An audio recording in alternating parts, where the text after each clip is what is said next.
Protesta popullore në Tiranë hyri në javën e tretë. Qytetarët mblidhen çdo pasdite për të kërkuar largimin e Edi Ramës dhe Sali Berishës si dy përgjegjësit e degradimit dhe dekadencës politike të shtetit dhe pushtetit nga korrupsioni dhe klanet përfituese rreth tyre.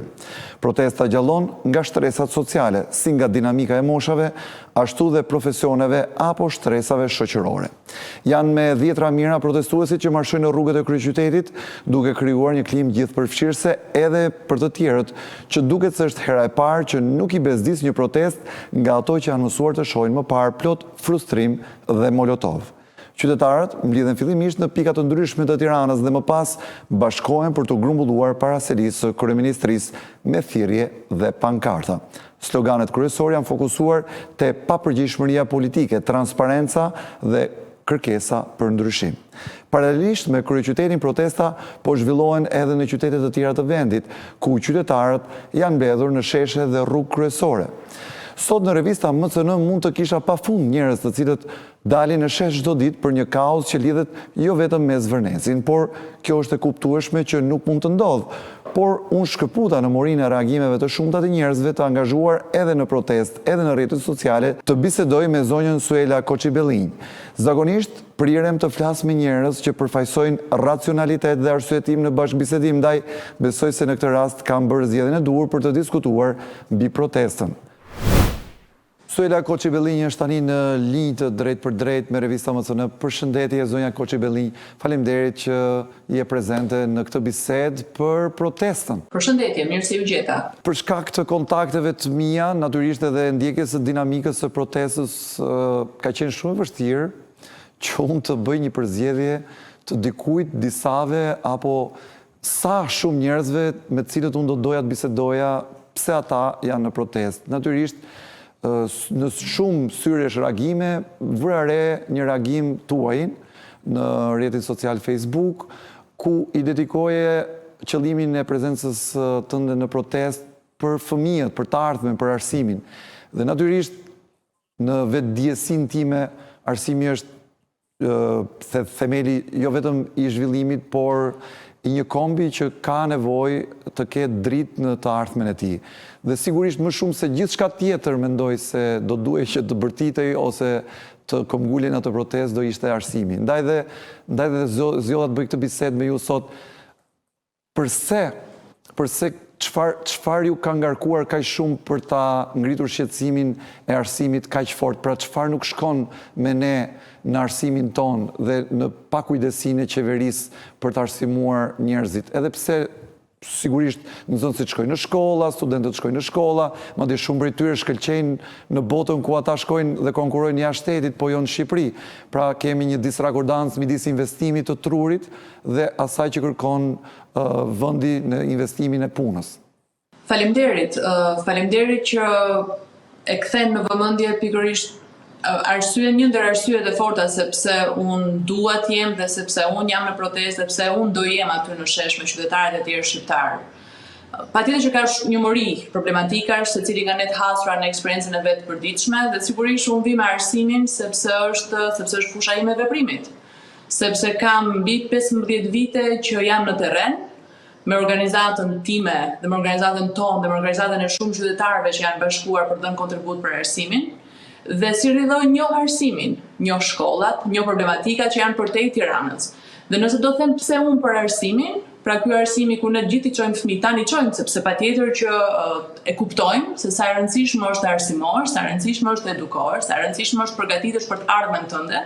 Dhe unë realisht besoj fort që vetëm përmes një arsimi të duhur, ne do kemi ata qytetarë që i duhen këtij vendi. Dhe sot na rezulton që përmes një arsimi të abuzuar, përmes një arsimi eksperimental, përmes një arsimi me buxhetin më të vogël të mundshëm që mund të kishte prioritet një qeveri e cila mendon për të ardhmen, jemi në ditë të hallit. Çfarë problemesh ka arsimi? Arsimi ka pafundësisht probleme, ja të cilat disa praktike nga terreni. E para, largimi masiv i popullsisë ka bërë që shkollat të jenë me pak nxënës, po aty kanë nxënës akoma. Dhe ata nxënës nuk kanë vëmendje. Duke qenë në zonat izoluara, në zonat largëta, shërbimi arsimor që ju ofrohet si nga ana infrastrukturore, si nga ana përmbajtësore, lë shumë për dëshiruar. Dhe kur them infrastrukturë, ne kemi ende shkolla pa tualete, kemi ende shkolla pa dyert pa dritare, kemi ende shkolla pa ndriçim brenda, pa pasheshe sportive, pa laborator, këto janë shumë për të kërkuar. Ndërkohë mos harrojmë, flas për shkolla që kanë 50, 60 apo 100 nxënës. Nuk janë pak, sigurisht nuk janë 3000, po për mua dhe një nxënës është shumë i rëndësishëm, sepse janë ato familje që po mundohen të mbajnë gjallë fshatin aty ku janë.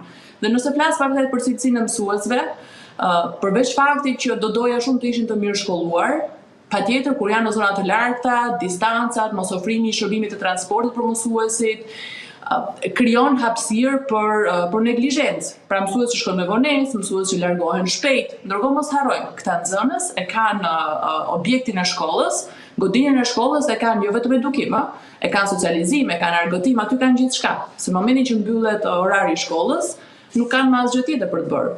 Kështu që problematik tjetër që shoqërohet me këtë është shumë familje të varfra, që ende jetojnë në këto zona, që në këndvështrimin tim duhet të mbështeten fuqishëm për të vazhduar dhe për të mbajtur gjallë zonat rurale, nuk kanë mundësi ekonomike të paguajnë transport për të çuar fëmijën e tyre në një shkollë tjetër e cila është më larg. Dhe kjo është kosto që ju faturohet atyre familjeve. Pra ne vetë ndihmojmë me 10 familje vetëm për të çuar fëmijët në shkollë, sepse ky është një shërbim bazik. Megjithëse shkolla është e detyrueshme me ligj deri në klasën e 9, por ky shërbim nuk ju ofrohet nga bashkia. Për të mos kaluar pastaj tek fëmijët me nevoja të veçanta, ku nëse ne flasim për klasa burimore, për ta shpjeguar, klasë burimore është një ambient, një klasë, një dhomë brenda godinës së shkollës, ku fëmijët të cilët kanë nevoja të veçanta kanë nevojë të kenë atë ambientin e tyre më komod, me ngjyra, me lodra, me figura, pra që ata të kenë mundësi të qetësohen. Kjo gjë nuk ekziston në pjesën më të madhe të shkollave. Në mos përthënë që aty është thjesht një klasë bosh, një nga ato që mund të jetë magazin, dhe ka një 2 karrige dhe një tavolinë brenda.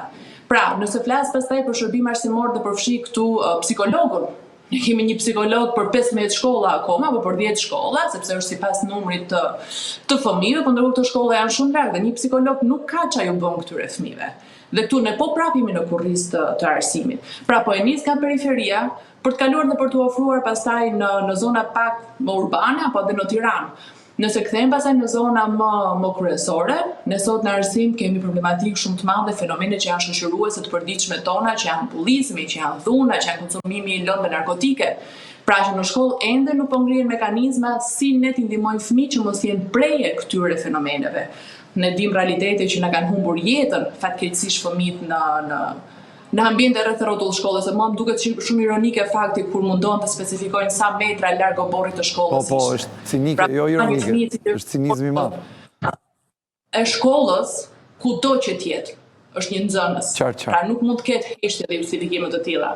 Ndërkohë nuk kemi pas asnjëherë, po themi, një reagim zyrtar, as nga ministria, as nga drejtorita e arsimit, do gjithmonë kalohet në heshtje, ndërkohë për kë? Për fëmijët tanë, për të ardhmen tonë. Për të mos kaluar pastaj problematikën tjetër që është zonat më urbane, që po themi fëmijët nuk flasim vetëm për Tiranën. Tirana është 1/3 e popullsisë, po ndërkohë nuk kanë hapësira për të zhvilluar, nuk kanë hapësira për të socializuar, për të argëtuar, për të formuar, për pasur artin, këngën, pikturën, gjëra të tjera që e plotësojnë individin. Sepse fëmijët nuk mund të jenë vetëm mekanik, shkojnë shkollë, mbaro punën dhe ikën. Tani, që të...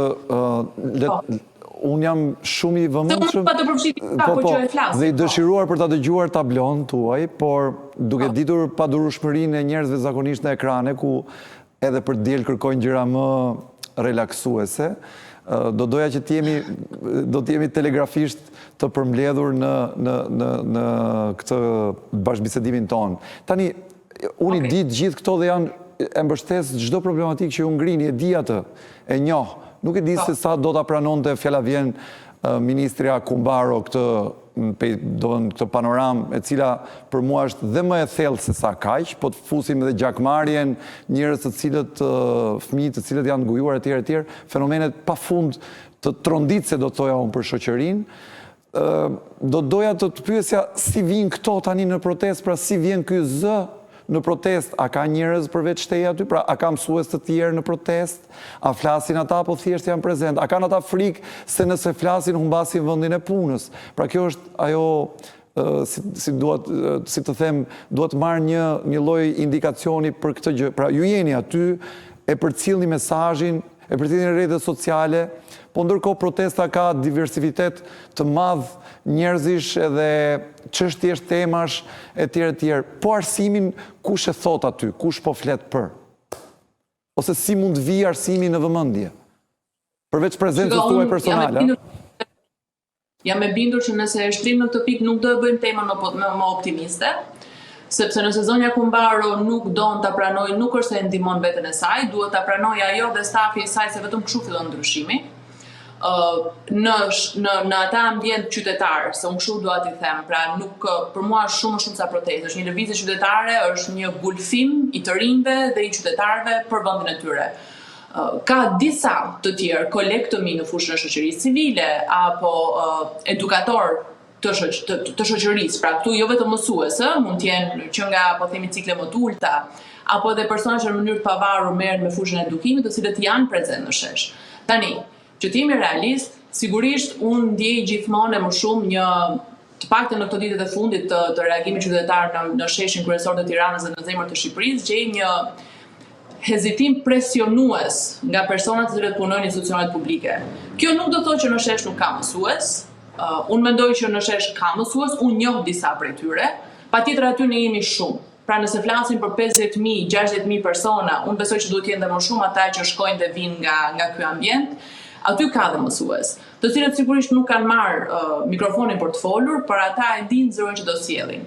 Kam parë dhe unë disa reagime të tyre mësuesve që unë njoh që kanë reaguar nëpërmjet mediave tyre sociale në lidhje me këto lloj çështjesh. A janë ata masivisht? Jo, nuk mund të them që janë masivisht, siç besoj që një pjesë e mirë e administratës nuk është aty masivisht.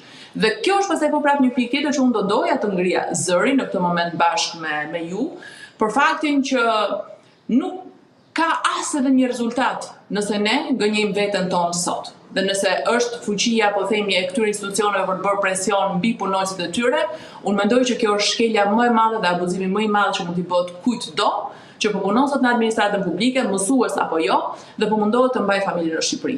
Pra këtu pastaj jemi në kushtet e asaj gjëje që demokracia jonë shqiptare dhe ajo që ka të rinë kërkojnë nuk korrespondon fare. Duhet ta ndryshojmë këtë gjë. Okej. Nuk do doja ta parandjell, po do më duhet që ta pyes sepse jam këtu për ta bërë këtë gjë. Kur do zhgënjeshit ju, ose si do zhgënjeshit ju dhe pse do zhgënjeshit ju nga kjo protestë? Pra cili është rasti ose skenari që ju do zhgënjeshit nga kjo protestë? Për mua është protestë, është një lëvizje qytetare. Kështu që duke qenë një lëvizje qytetare, jam e bindur që të gjithë ata që janë bashkuar, pritshmërinë e tyre e kanë që ky vullnet dhe kjo energji e përbashkët për një Shqipëri më të mirë, sepse ky është qëllimi final. Pra ne duam një Shqipëri më të mirë, pa korrupsion, pa hile, pa manipulime, me një lloj shërbimi për qytetarët tanë, se neve kjo na mungon shërbimi që marrin dhe këtu është shërbim arsimor, shëndetësor apo gjithë ato shërbimet e sigurisë, po themi drejtësia, janë shumë problematika që kanë bashkuar të qytetarët. Unë mendoj që protesta sot ka arritur atë mungesën e thellë që ne kemi pasur prej vitesh.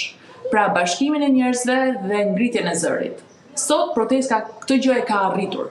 Pra ne të gjitha mediat kanë vetëm këtë gjë në vëmendje sot. Dhe ky është një fenomen që sot është realitet dhe është arritur. Pra në këtë pikë unë e quaj të suksesshme protestën, por nuk mjafton kaq, sepse sigurisht pritshmëria është që të shihet një ndryshim, në mos të shihen shumë ndryshime.